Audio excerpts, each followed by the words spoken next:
Regarde, Dick. Voici de près le noyau de la cellule.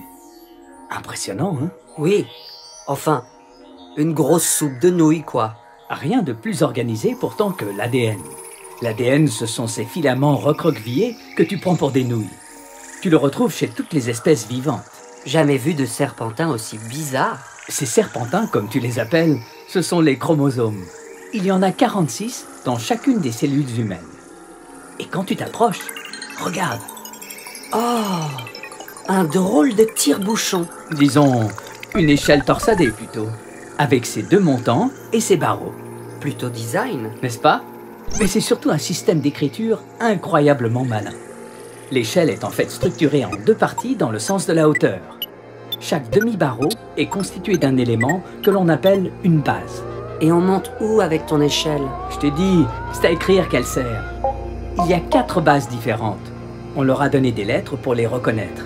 A, T, C, G. Leur ordre de chaque côté de l'échelle est très important, car c'est lui qui définit le contenu de l'information, un peu comme pour un mot. Parfait. Mais si l'information est là, pourquoi avoir 2 montants au juste? Surtout qu'ils sont différents. Regarde, les bases s'unissent 2 par 2 pour former les barreaux. Un A ne peut s'attacher qu'à un T, et un C ne peut s'attacher qu'à un G.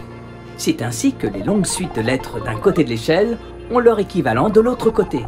Une sorte de copie inversée pour être sûr de ne rien perdre. Ok, mais seulement 4 lettres pour définir tous les détails de tous les êtres vivants sur Terre, c'est un peu mince. Tu oublies qu'avec mes 4 lettres différentes, je peux former des mots aussi longs que je veux.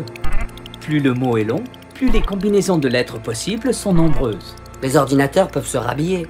Mais dis-moi, comment est-ce que de si longues échelles peuvent entrer dans un tout petit noyau d'une cellule invisible à l'œil nu?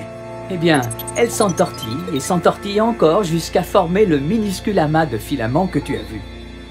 Imagine, si on dépliait la totalité des filaments d'ADN des milliards de cellules d'un seul homme, et si on les mettait bout à bout, leur longueur représenterait plus de 1000 fois la distance Terre-Soleil. Vertigineux. Mais les gènes alors, ils sont où dans tout ça? Eh bien, dans ces longues suites de lettres, il y a des portions délimitées qui contiennent l'information pour définir une caractéristique précise ou permettre à des cellules de jouer un rôle spécifique. C'est ça les gènes. Par exemple, le petit bout d'échelle qui définit qu'un homme a les yeux bleus.